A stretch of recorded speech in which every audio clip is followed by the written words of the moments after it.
Hey guys, I am KD and you are watching KD Study Point। आज हम Uttarakhand police constable का reasoning का paper हल करेंगे और आप सभी लोग जानते हैं कि जो ये इस बार पेपर आया था उसका लेवल काफी अच्छा था, यानी कि हार्ड पेपर था। तो रीजनिंग भी ऑब्वियस है कि हार्ड ही पूछी गई होगी, बिल्कुल तो ऐसा ही है।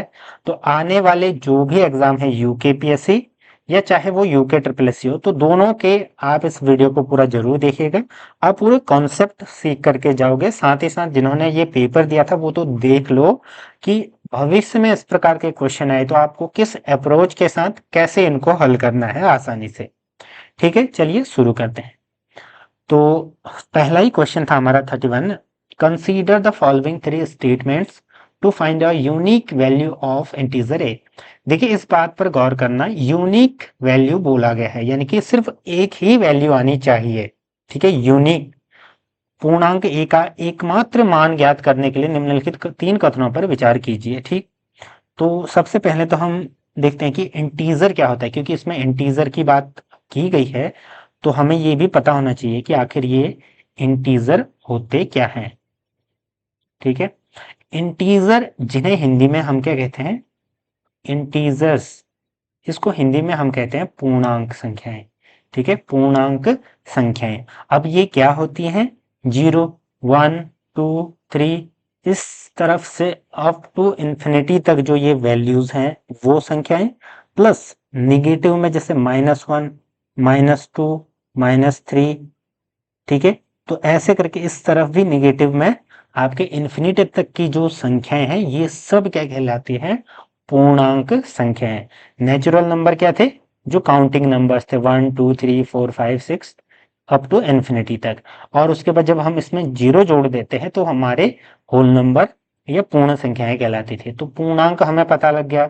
ठीक, कहने का मतलब ये है कि जो ए यहाँ पर दिया गया है, ए, उसमें हम ये सारी वैल्यूज रख सकते हैं जैसे इसमें दिया गया है इसके अकॉर्डिंग। ठीक, तो हमारी वैल्यू कितनी आएंगी या इन इक्वेशन के हिसाब से क्या बनेंगी वो हमसे पूछा गया है। ठीक है, फिर कंडीशन दी गई है उनको हम देखते हैं, एनालाइज करते हैं। तो चलिए पहले क्वेश्चन को पढ़ लेते हैं, उसके बाद जो चीजें दी गई हैं उनको एनालाइज करते हैं। एनालाइज करने के बाद हम किस नतीजे पर पहुंचते हैं वो देखेंगे हम। ठीक है, पहला समीकरण क्या दिया गया है, ए स्क्वायर लेस देन और इक्वल टू 61। कहने का मतलब ए की वैल्यू अगर मैं कुछ भी रखूं तो कितने ऐसे ए हैं जिनसे हमें ये इक्वेशन प्राप्त हो। कहने का मतलब जो उत्तर आएगा ए में मान लीजिए मैंने -1 रखा, तो जब मैं इसका स्क्वायर करूंगा तो ये हो जाएगा 1। 1 इज लेस देन और इक्वल टू 61, यानी कि 1 लेस देन है, तो ये समीकरण हमारा सही हो रहा है -1 के लिए। फिर ऐसे -2, -3, तो ऐसे बहुत सारी संख्याएं होंगी। तो कहने का मतलब ये पहला तो चलिए ठीक हो रहा है, लेकिन ये सिर्फ इस इक्वेशन के लिए सही हो रहा है, एकमात्र इससे मान नहीं आ रहा है, यानी कि एक की बहुत सारी ऐसी वैल्यूज हैं जिनके लिए ये इक्वेशन फिट बैठ रही है। तो क्या हम कहेंगे कि ये एकमात्र मान आएगा, नहीं, तो यूनिक सॉल्यूशन नहीं आएगा। ठीक, इसका हो गया। अब दूसरा देखिए, यूनिक वैल्यू नहीं आएगी। फिर हमारा है दूसरा समीकरण, देखते हैं A is less than 5। A is less than 5 का मतलब है कि 5 से नीचे के सारी संख्याएं ए की क्या है, इसमें है। कहने का मतलब ए की जगह 4 भी आ सकता है, 3, 2, -1, -2, 0, सारी वैल्यूज आएंगी। तो बी तो वैसे भी यूनिक नहीं होगा, यानी कि बी इक्वेशन में ए की यूनिक वैल्यू वैसे भी नहीं आएगी। अब देखिए तीसरा क्या कहता है, तीसरा हमारा कहता है ए स्क्वायर इज ग्रेटर देन 31। जैसा ये ऊपर दिया गया था बस वही चीज है, लेकिन देखिए अब एक ही कौन सी हम वैल्यू इसमें रखें कि 31 से बड़ी आए। अगर हम 10 रखें तो 10 का स्क्वायर क्या होगा, 10 तो हम 100, यानी कि 100 बड़ा है 31 से, तो ये सही हो रहा है। ऐसे 11 रखेंगे, 12, 13, तो ऐसी बहुत सारी वैल्यूज है ना, तो इसका भी एकमात्र वैल्यू नहीं आ रही है। ठीक, तो ये हो गया हमारा। अब क्वेश्चन में क्या कहा गया, देखिए ज्ञात करें कि निम्न में से कौन सा कथन सत्य है। ठीक है, तो अब एक एक करके देखते हैं। ऑप्शन ए क्या कह रहा है, तीनों में से कोई भी दो कथन पर्याप्त हैं। कहने का मतलब अगर तीनों में से कोई दो कथन अगर हम मिलाएं तो वो भी पर्याप्त हैं। तो मान लीजिए पहले और दूसरे को मिलाएं तब भी ये चीजें नहीं होंगी। ठीक, उसके बाद दूसरे और तीसरे को मिलाओ तब भी देखो इनके जो सॉल्यूशन है वो एक ही नहीं आएगा। कहने का मतलब अगर आप पहले और दो को मिलाओ या दो और तीन को मिलाओ या पहले तीसरे को मिलाओ, दो दो को मिलाने के बाद भी आपके यूनिक सॉल्यूशन नहीं आएंगे। तो पहला तो वैसे ही गलत हो जाएगा। दूसरा, तीनों कथन पर्याप्त हैं। All three statements are sufficient. तीनों को हमने चेक कर लिया तो तीनों तो बिल्कुल भी नहीं है, तो बी भी गलत हो जाएगा। उपयुक्त सभी तीन कथन साथ में भी पर्याप्त नहीं है। कहने का मतलब all these statements together are not sufficient, यानी कि तीनों को अगर हम साथ में भी ले लें तब भी हमारा एकमात्र मान ज्ञात करने के लिए क्या है, इंटीजर्स नहीं है।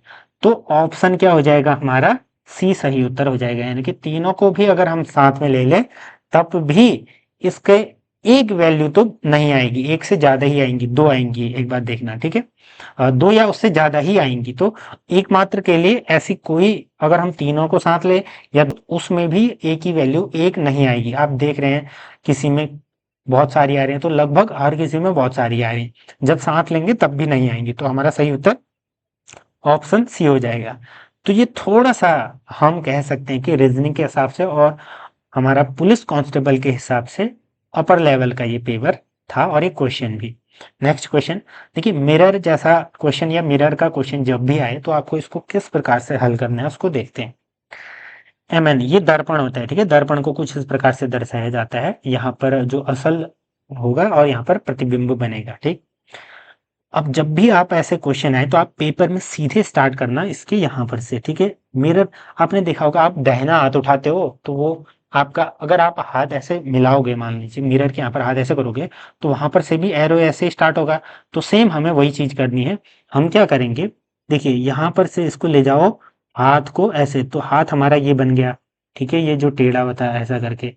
उसके बाद हम सीधी डंडी, फिर ये हमारे पाँव बन गए और ये हमारा छोटा वाला फिगर बन गया। कहने का मतलब ये छोटा वाला फिगर है, ठीक है। थोड़ा सा बड़ा बन गया, उसको मैं हल्का छोटा कर देता हूँ इसके बराबर, ठीक है। तो ये हमारा फिगर बन गया, ये छोटे वाले की आकृति बन गई। अब इस प्रकार का कहाँ पर है वो देख लो पहले तो।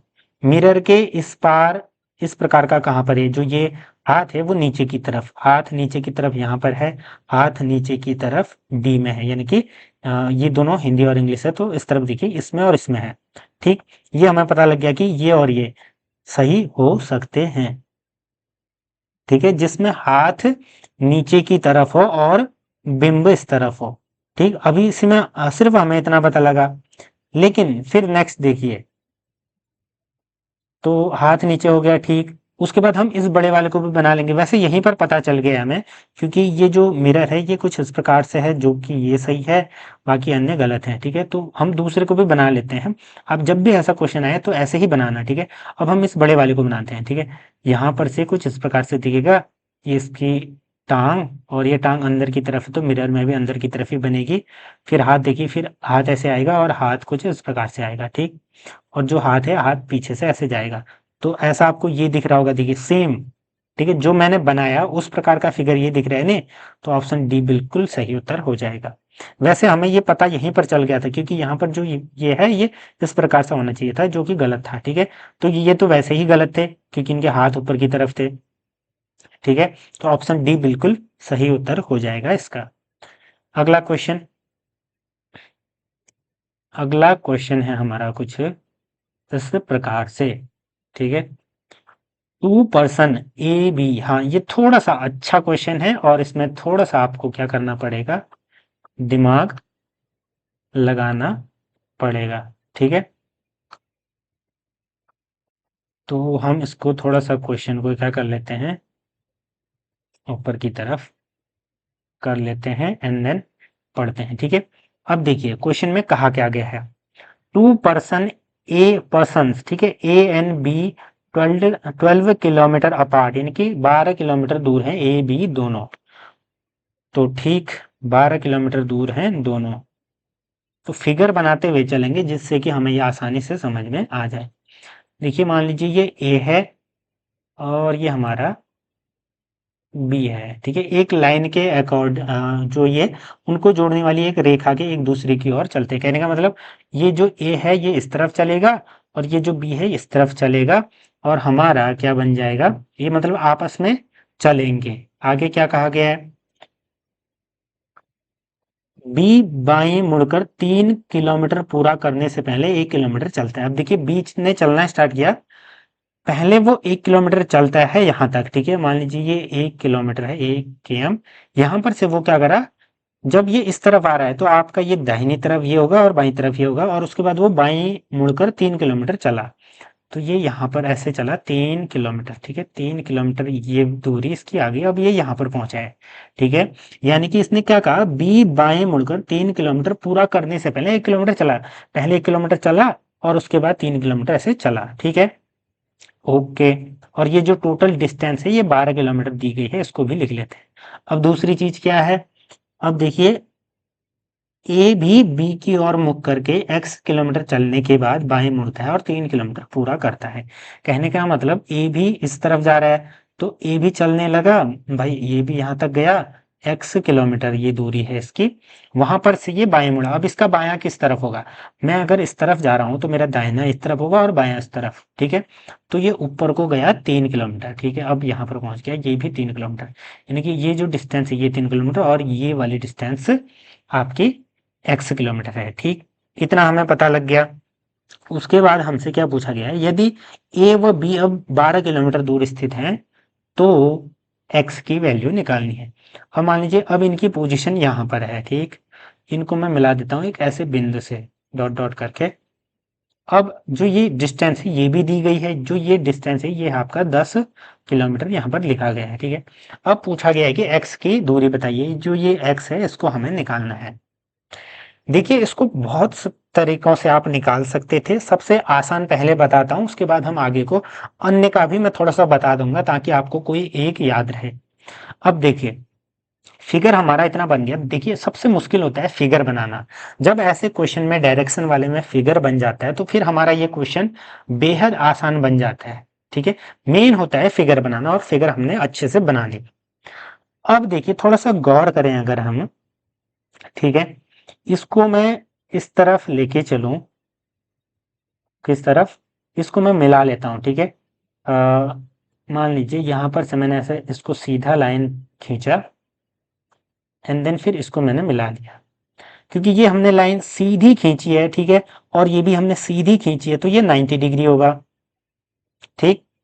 अब अभी देखिए जो ये डिस्टेंस है यहां पर से यहां तक ये 3 किलोमीटर है, और जो ये डिस्टेंस है ये 3 किलोमीटर है, कहने का मतलब ये भी 3 किलोमीटर होगी, ठीक। तो ये पूरी डिस्टेंस कितनी होगी, 3 और 3 6 किलोमीटर होगी, नहीं साफ साफ दिख रहा है, क्योंकि भाई ये सीधी लाइन है, सीधी लाइन से ये 3 किलोमीटर इस तरफ चला और सीधी लाइन से 3 किलोमीटर ये इस तरफ चला। तो जब दोनों को मिलाएंगे, ऐसे मिला लिया हमने, तो ये पूरी 6 किलोमीटर बन गई, ठीक है। कहने का मतलब हमारी जो ये वाली डिस्टेंस है ये पूरी 6 किलोमीटर है, कितनी, 6 किलोमीटर, इसको मैं लिख देता हूँ, ठीक, 6 किलोमीटर। अब ये 10 किलोमीटर है और ये हम अब पता करते हैं, ठीक है। ये हमें पता लग गया 10 पहले से दिया हुआ था और ये 6 हमें पता लग गया। अब देखिए क्योंकि ये जो टोटल डिस्टेंस है, ये जो टोटल डिस्टेंस यहां से लेकर यहां तक थी ये 12 किलोमीटर थी। 12 में से देखिए 1 किलोमीटर तो ये चले गया था, यानी कि चल लिया था ये, तो -1 करो, और फिर ये भी x किलोमीटर चले गया था, -x करो। तो जो अब ये बीच वाली डिस्टेंस है, कहने का मतलब जो ये बीच वाली डिस्टेंस है ये कितनी होगी, ये आपकी हो जाएगी 12 - 1 - x, जो कि होगा 11 - x, होगी कि नहीं, बिल्कुल होगी, क्योंकि टोटल बार थी भाई, x तो पहले ये चले गया a वाला और 1 किलोमीटर b वाला चले गया, तो 12 - 1 - x यानी कि 11 - x, अब ये दूरी बची। अब ये 11 - x है तो ये जो दूरी है ये भी 11 - x होगी। अब हमारा फिगर क्या बन गया, पाइथागोरस थ्योरम वाला। इसको मैं अलग से बना देता हूं, ठीक है। हमारा कुछ इस प्रकार से फिगर अब बन गया, जिसमें हमने ये वाली जो डिस्टेंस थी 6 किलोमीटर मिल गई, ये डिस्टेंस हमारी 11 - x मिल गई, ये डिस्टेंस हमारी 10 मिली हुई है। तो अगर हम यहाँ पर लगाएं पाइथागोरस थ्योरम, तो हमारा पाइथागोरस थ्योरम लगाएंगे तो सिंपली क्या हो जाएगा, देखिए हम क्या पढ़ते हैं, मान लीजिए इसको b और c मानेंगे, तो इसका स्क्वायर बराबर इसका स्क्वायर प्लस इसका स्क्वायर होता है, कहने का मतलब 10 का स्क्वायर बराबर हो जाएगा हमारा ये वाली डिस्टेंस जो कि 11 - x का स्क्वायर, प्लस ये जो 6 है 6 का स्क्वायर। अब इसको बस हमें हल करना है और हमारे x की वैल्यू निकल जाएगी। चलिए इसको हल करते हैं, 10 दहम 100, बराबर 11 माइनस एक्स स्क्वायर को हम अभी ऐसे ही रखते हैं, 6 को हम निकाल लेते हैं, 6 छक 36, ठीक। अब 11 माइनस एक्स स्क्वायर को हम ऐसे रहने देते हैं, बराबर ये 36 इस तरफ गया तो माइनस हो गया, 100 माइनस 36 क्या हो जाएगा, 11 माइनस एक्स का स्क्वायर बराबर 64, ठीक। इतना समझ में आया, बिल्कुल। अब इसके बाद हम क्या करेंगे, देखिए दोनों साइड स्क्वायर रूट लगाएंगे, यहाँ स्क्वायर रूट लगाओ, यहाँ भी स्क्वायर रूट लगाओ, ठीक। ऐसा हम कर सकते हैं मैथमेटिकली। तो होगा क्या कि यहाँ तो ये जो स्क्वायर रूट है और ये स्क्वायर ये कट जाएगा, दैट इज 11 माइनस एक्स बराबर, और 64 का स्क्वायर रूट क्या होता है, 8 प्लस माइनस, ठीक है, प्लस माइनस 8 हमारे ये आ गया। अब देखिए केस वन में हम क्या करेंगे, 11 माइनस एक्स बराबर प्लस का 8 लेंगे, जो कि हमारा हो जाएगा 11 माइनस एक्स बराबर 8, एक्स बराबर हो जाएगा हमारा 8, 11 इस तरफ जाएगा या एक्स इस तरफ जाएगा, तो ये हमारा हो जाएगा एक्स बराबर 11 माइनस 8 दैट इज 3, ठीक। तो एक तो हमारी वैल्यू आ गई 3, ठीक है। एक बार दूसरे केस को भी ले लेते हैं, 11 माइनस एक्स बराबर माइनस का 8 ले लेते हैं। तो माइनस के 8 में जब हम इसको हल करेंगे तो ये हमारा एक्स निकल करके आ जाएगा, 11 माइनस एक्स उस तरफ गया तो ये हमारा हो जाएगा एक्स प्लस 8 दैट इज 19। अब देखिए एक्स की वैल्यू एक तो 3 आई और एक तो 19 आई, एक आई 3 एक आई 19, तो इसमें देखिए 19 तो है ही नहीं, एक्स की वैल्यू 3 है, तो हमारा ऑप्शन सी बिल्कुल सही उत्तर हो जाएगा। और वैसे भी अगर 19 दिया भी होता तब भी 19 नहीं होगी ना, क्योंकि देखिए ये टोटल 12 किलोमीटर दूर थे, अब एक एक किलोमीटर चलने के बाद भी उनकी स्पीड जो दूरी है वो कम होनी चाहिए ना, वो बढ़ नहीं सकती, तो 12 से ज्यादा तो वैसे भी नहीं होगी, तो 19 तो वैसे भी गलत हो जाता। हमारा उत्तर क्या आ गया, बेसिक एक्स बराबर 3, ठीक है। इतना आपको समझ में आया, बेहद आसान तरीके से मैंने ये समझाने का प्रयत्न किया है, इतना आसान क्योंकि इसमें ना कोई कॉन्सेप्ट लगा है, बस पाइथागोरस थ्योरम हम कब से पढ़ते हैं, जो भी मैंने जितनी भी रीजनिंग की वीडियोस मैंने बनाई थी उसमें मैंने हर वीडियो में बताया था आपको कि पाइथागोरस पढ़ लो, किसी भी प्रकार से आपको आएगा ही आएगा, ये डायरेक्शन वाले में हमेशा आएगा, ठीक है। ये बात बस आपको ध्यान में रखनी होती है, अगर आपने ये ध्यान में रखी होती या होगी तो आपने ये क्वेश्चन बिल्कुल आसानी से हल किया होगा। अब मैंने फिर आपको बताया था कि आप दो तीन तरीके से भी निकाल सकते हो करके, तो दो तीन तरीके से हम कैसे निकालते हैं मैं उसको थोड़ा सा बता देता हूँ। ये हमारा फिगर कुछ इस प्रकार से बना हुआ था, ठीक है। एक्स्ट्रा चीजें मैं मिटा देता हूँ, उसके बाद मैं बताता हूँ कि आप उसको अलग तरीके से कैसे निकाल सकते थे। अलग तरीके से निकालने का एक तरीका ये था आपका कि यहाँ पर आपका एक तो ये बन रहा था क्या, ट्रायंगल बन रहा था, ये भी ट्रायंगल बन रहा था। देखिए ये थोड़ा सा टफ हो जाता है आपको, नाइन्थ क्लास की जो कॉन्ग्रुएंसी वाले फॉर्मूले हैं, यानी कि दो ट्रायंगल कॉन्ग्रुएंट कब होते हैं उसके हिसाब से निकालना था। ये एंगल और ये एंगल बराबर थे, तो क्योंकि दो लाइनें पैरेलल हैं तो ये एंगल और ये एंगल बराबर थे, ठीक। फिर ये 90 डिग्री था, ये भी 90 डिग्री था, एंड देन फिर आपका हो जाता क्या, ये एंगल ये साइड ये एंगल, ये एंगल ये साइड ये एंगल, क्योंकि तीन तीन दिया हुआ है ना, तो हमारे ये वाला जो ट्रायंगल है और ये ट्रायंगल दोनों क्या हो जाते हैं, कॉन्ग्रुएंट, इनके बराबर हो जाते हैं हर चीज में, तो इनकी ये भुजाएं भी बराबर ये भी बराबर हो जाती।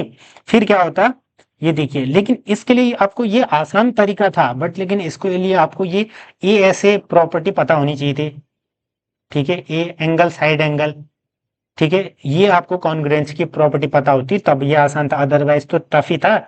जिसमें ये सारी प्रमेय वगैरह नहीं लग रही थी, वो सिर्फ वो वाला था जो मैंने आपको बताया पाइथागोरस वाला, ठीक है। इससे क्या हो जाता, फिर ये हमारे बराबर निकल जाते, ये भी बराबर निकल जाते, ये बराबर कहने का मतलब एक्स की वैल्यू देखिए ये और ये निकल जाते, तो ये हमारा इस तरफ कितना था, ये 3 था, तो ये हमारा 5 हो जाता, फिर हमारा ये 4 निकल जाता, फिर ये भी 4 निकल जाता, 4 4 8 एक 9, 9 12 माइनस 9, 9 3 12, ठीक है। तो 3 इस प्रकार से भी निकल सकता था, लेकिन ये आसान तो था, लेकिन इसमें क्या था, आपको वो थ्योरम पता होनी चाहिए थी, ठीक। आई होप कि आपको समझ में आया होगा।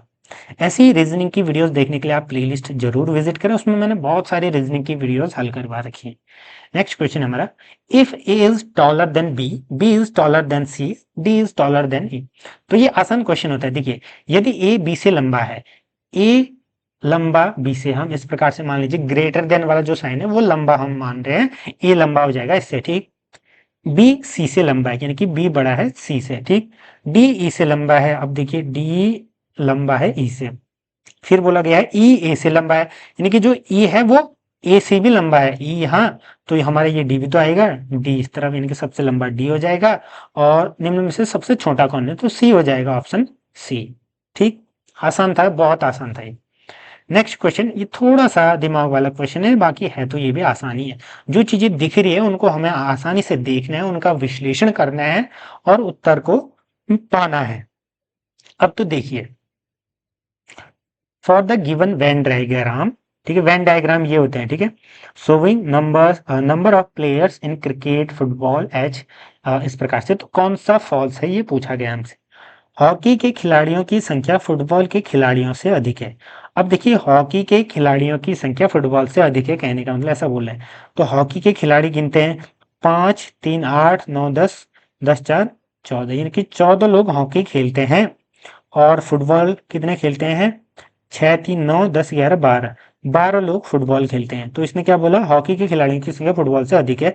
बिल्कुल, हॉकी के खिलाड़ियों की संख्या फुटबॉल से अधिक है, तो पहला तो सही हो गया, ठीक। हमें गलत असत्य वाला छांटना है, ठीक है। अब दूसरा क्या कहता है, ऐसे खिलाड़ी जो क्रिकेट खेलते हैं परंतु फुटबॉल नहीं खेलते हैं। अब ऐसे खिलाड़ी कौन से हैं, देखिए, जो है, यानी कि ये 4 प्लस ये 4, 4 दूना 8, सिर्फ 4 प्लस 4 8 होंगे, तो बिल्कुल सही उत्तर है। ऐसे खिलाड़ी जो क्रिकेट खेलते हैं परंतु फुटबॉल नहीं, तो 8 हैं, ठीक है। क्योंकि वो जो रीजन होगा वो बस इतना सा होगा, ठीक है, ध्यान में रखना, बस इतना सा, तो 4 4 8 हो गया, ठीक। अब अगला समीकरण क्या कहता है, पहले दो तो क्या हो गए हमारे, गलत हो गए। अगला क्या कहता है, कम से कम 2 खेलों को खेलने वाले खिलाड़ी 10 हैं। कम से कम 2 का मतलब क्या हुआ, कम से कम 2, या तो 2 खेल खेलने चाहिए या 3, मतलब कम से कम 2 होना चाहिए वो। तो वो खिलाड़ी कौन से होंगे, देखिए, कम से कम 2 खेलने वाले होंगे आपके ये रीजन और ये रीजन, तो 4 3 7 8 9 10, 10 खिलाड़ी हैं, बिल्कुल। तो कम से कम 2 खेल खेलने वाले खिलाड़ियों की संख्या 10 है, बिल्कुल। तो सी भी सही है, ए बी सी तीनों सही है, तो इसका मतलब है कि डी सही नहीं होगा। तो डी को हम सीधे ही टिक कर लेंगे, लेकिन एक बार देख लेते हैं क्योंकि हम हल कर रहे हैं।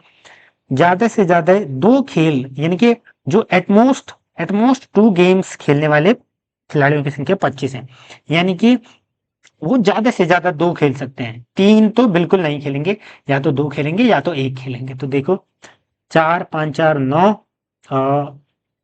9 6 15, 15 ये हो गए, प्लस 3 4 3 7 8, ठीक है, 8 5 13, यानी कि 23 खिलाड़ी ये ऐसे हो रहे हैं, लेकिन यहाँ पर 25 दिया गया, तो डी बिल्कुल गलत उत्तर हो जाएगा, ठीक है। आसान सा कॉन्सेप्ट था, बस आपको ध्यान रखना है। इसमें देखिए होता क्या है, कि जो ये पोर्शन है, जो ये वाला पोर्शन है, इसका मतलब होता है कि सिर्फ क्रिकेट खेलते हैं और कोई गेम नहीं खेलते हैं। इसका मतलब क्या होगा कि सिर्फ हॉकी खेलते हैं और कोई नहीं खेलते हैं। लेकिन इसका मतलब क्या होता है, जो ये बीच वाला पोर्शन होता है, इसका मतलब ये होता है कि ये गेम भी खेल देंगे, ये भी खेलते हैं, ठीक। ये आपको ध्यान में रखना होता है। बाकी जो ये बीच वाला पोर्शन होता है, इसका मतलब होता है कि ये गेम भी खेलते हैं, ये भी खेलते हैं, ये भी खेलते हैं, तीनों खेलते हैं। बस ये कॉन्सेप्ट आपको पता होना चाहिए, और ये आपका क्वेश्चन बिल्कुल सही हो जाए। अगला क्वेश्चन, ये भी बहुत इंपॉर्टेंट है। कंसीडर द टू स्टेटमेंट्स, दो कथनों को संज्ञान में लीजिए। 7 is a prime number, 7 is not an even number, ठीक है, एक अभाज्य संख्या और सम संख्या। देखिए, अभाज्य संख्या क्या है पहले तो वो जान लेते हैं, क्योंकि भाई हमें कॉन्सेप्ट भी तो समझना है। ऐसा नहीं कि बस इस इक्वेशन को हल कर लिया, लो हमारा काम हो गया, नहीं, ठीक है। अभाज्य संख्या, अभाज्य संख्याएं, अभाज्य संख्याएं वही संख्याएं होती है जिनका या तो खुद होता है, खुद का भाग जाता है जिन पर, या फिर एक का भाग जाता है, यानी कि उनके जो फैक्टर होंगे, देखिए, यानी कि उनके जो गुणनखंड होते हैं वो सिर्फ एक या फिर खुद होते हैं। जैसे देखो, 7 में सिर्फ 7 का भाग जाएगा या फिर 1 का भाग जाएगा, 11 में सिर्फ या तो 11 का भाग जाएगा या 1 का जाएगा, तो ये क्या हो गए, प्राइम नंबर कहलाते हैं, ठीक। अब देखिए, इवन नंबर कौन से होते हैं, इवन नंबर तो सिंपली वो होते हैं जिनमें 2 का भाग जाता है, वो सम संख्याएं कहलाती हैं, ठीक है। ये हमने संख्या नंबर सिस्टम में पढ़ा था। अब देखिए, तो निम्न में से कौन सा कथन सत्य है, ये पूछा गया है। पी व क्यू दोनों सही है और क्यू एक सटीक स्पष्टीकरण है, तो ये गलत हो जाएगा। क्योंकि देखिए पी भी सही है, क्यू भी सही है, बिल्कुल सही बात है, लेकिन जो क्यू है ये इसका स्पष्टीकरण नहीं है। इसका कोई मतलब नहीं है कि एक सम संख्या है, अगर कोई एक सम संख्या नहीं है तो वो अभाज्य होगी, ऐसा जरूरी नहीं है। 9 एक सम संख्या नहीं है लेकिन वो अभाज्य भी नहीं है, तो यहीं पर ये कॉन्ट्रडिक्ट हो गया ना, ये वाक्य तो गलत हो गया।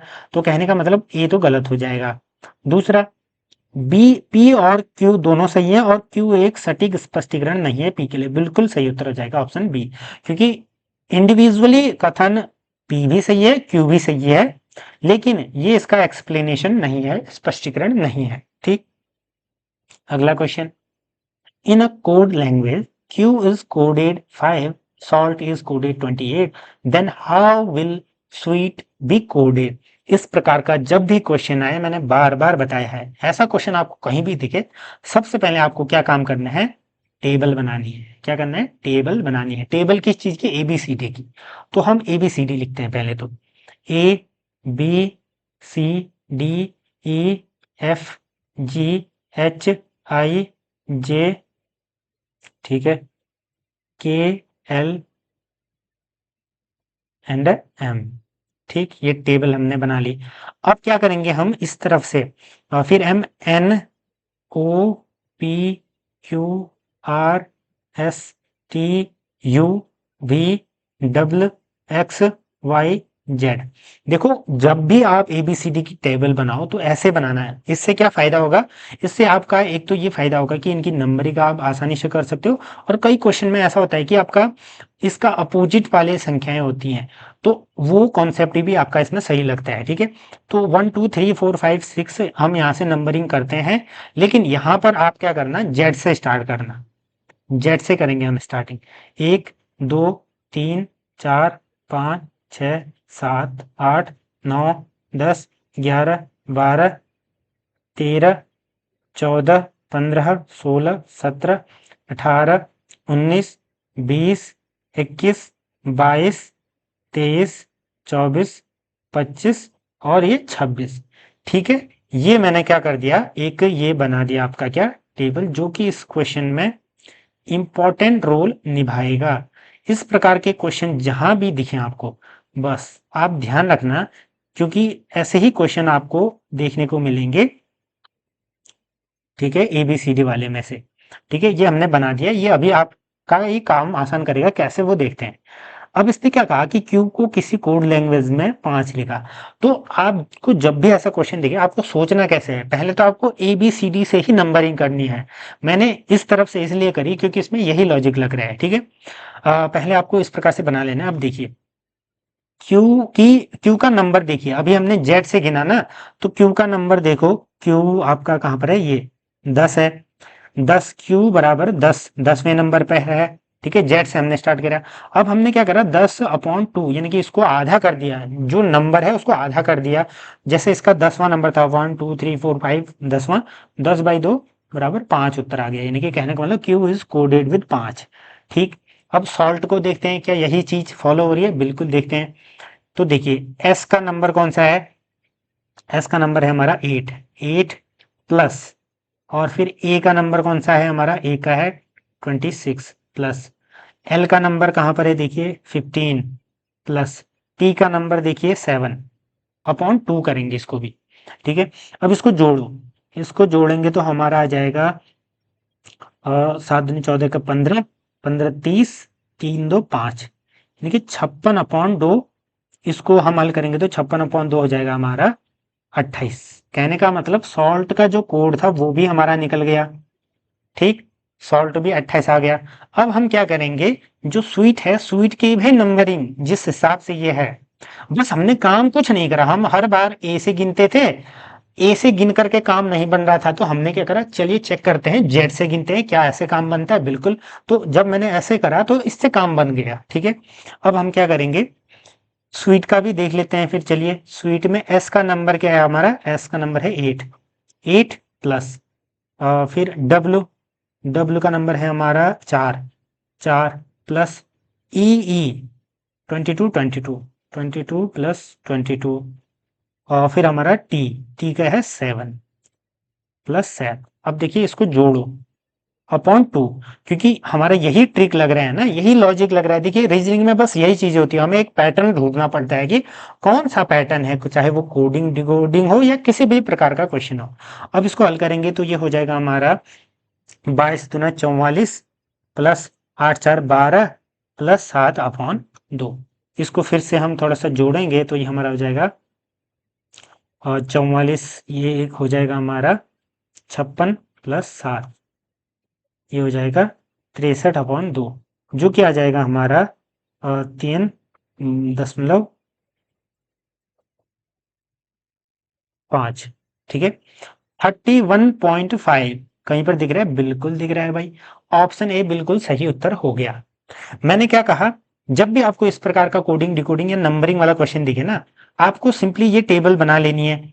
लेकिन नंबरिंग तो हमेशा आपको ए से करनी है, लेकिन अगर ए से काम ना बने तो आप बी से जेड से शुरू करोगे। ठीक है, कई बार क्या होता है कि आपको विपरीत दिशा से जेड से अगर आप 1 2 3 करोगे तब भी आपका उत्तर आ सकता है।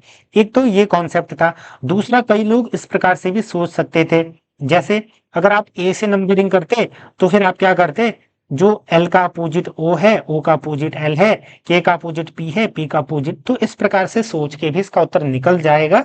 लेकिन हमने सबसे आसान तरीका अपनाया इस प्रकार से। आई होप कि आपको समझ में आया होगा। अब देखिए, ये भी अगर आपको समझ में नहीं आया तो आप कहीं और से देखना, लेकिन अगर आपको ये भी समझ में नहीं आया तो फिर मुझे नहीं लगता कि कहीं से आपको आएगा, इसको दोबारा देखना, बिल्कुल समझ में आएगा। Next question, P always speaks the truth and Q always speaks lie। कहने का मतलब P सत्यवादी है, राजा हरिश्चंद्र है, क्या है? हरिश्चंद्र, राजा हरिश्चंद्र है, और हमारा जो Q है वो हमेशा झूठा है। Both are locked inside a room, दोनों को क्या कर दिया गया, एक रूम में बंद कर दिया। ले, ये इस प्रकार से दोनों है। ठीक है, ये सही बोलने वाले को मैंने जो है, सही बोलने वाले को मैंने ग्रीन से टिक कर दिया, तो झूठ बोलने वाले को मैंने रेड से। ठीक है, दो बैठे हैं। There is no one, no third person in the room, यहाँ पर कोई भी तीसरा नहीं है, ये दो ही हैं बस रूम में। Then which of the statement can be heard by an eavesdropper, यानी कि जो सुनने वाला व्यक्ति है ना, चुपके से जो सुनता है दूसरों की बातें दुबक करके, तो बाहर से कोई आया, वो यहाँ पर से चुपके से सुनने लगा, तो क्या हमें सुनाई देगा, इनमें से हमें बताना है। ठीक है, क्या सुनाई दे सकता है? ठीक, मैं सदैव सच बोलता हूं। देखिए, ये तो पी भी बोल सकता है, क्योंकि वो हमेशा सच बोलता है, तो मैं बोलूंगा ना, मैं सदैव सच बोलता हूं, तो सही है। क्यू भी बोल सकता है, क्योंकि वो हमेशा झूठ बोलता है, तो कहीं ना कहीं उसका जो काम है वो भी सही हो रहा है। वो बोलेगा कि मैं सदैव सच बोलता हूं, मतलब वो झूठ होगा। ठीक है, और क्योंकि वो झूठ बोलता है तो उसके लिए सही बैठ रही है, तो ए तो बिल्कुल सही उत्तर है, ए तो होगा। मैं कभी सच नहीं बोलता हूं। देखिए, ये भी, ये ए पी तो बोल नहीं सकता, क्योंकि वो हमेशा सच बोलता है, और वो सच बोलता है तो ऐसा थोड़ी बोले क्योंकि मैं झूठ बोलता हूं, तो बी पी के लिए गलत हो जाएगा। क्योंकि ये सच नहीं बोलता है, हमेशा झूठ बोलता है, तो वो भी ऐसा नहीं बोलेगा, तो बी तो वैसे भी नहीं होगा, गलत। मैं केवल रविवार को ही सच बोलता हूं। अब मैं केवल रविवार को ही सच बोलता हूं, ये आपका क्यों बोल सकता है।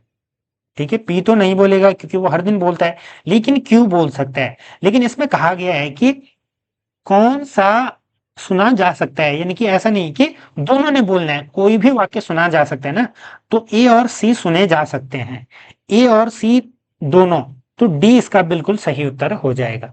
ठीक है, कहने का मतलब या तो पी बोले या तो क्यू बोले, क्योंकि अगर एक भी बोल रहा है तो इस रीजनिंग के जो लॉजिक को सही बैठा रहा है। ठीक है, तो उत्तर हो जाएगा हमारा ए और सी दोनों कथन सही है, बाकी गलत हैं। ठीक, आई होप कि आपको ये समझ में आया होगा। अगला क्वेश्चन बहुत ही इंटरेस्टिंग है, और इसको थोड़ा सा समझोगे तो आसान भी है। ठीक है, अब हमको करना क्या है वो देखिए। सबसे पहले तो क्वेश्चन को पढ़ें। A has B means A is a brother of B। ठीक, A at the rate means A is a daughter of E। ठीक है, and A is the husband of और A is the wife of। बस ये थोड़ा सा ध्यान रखना, और हम जो महिलाएं हैं उनको गोल करेंगे, बाकियों को छोड़ देंगे। ठीक, तो चलिए शुरू करते हैं क्वेश्चन पर। अब देखिए, अब क्वेश्चन में क्या कहा गया है उसको देखते हैं। एस परसेंटेज डी, यानी कि परसेंटेज का मतलब क्या था, ए इज वाइफ ऑफ बी, यानी कि एस और डी में क्या था, एस वाइफ है डी की, तो वाइफ पत्नी, ठीक, डी की, ये मेल है तो मेल को हम ऐसे छोड़ेंगे, पत्नी के लिए गोल कर देंगे, ठीक है।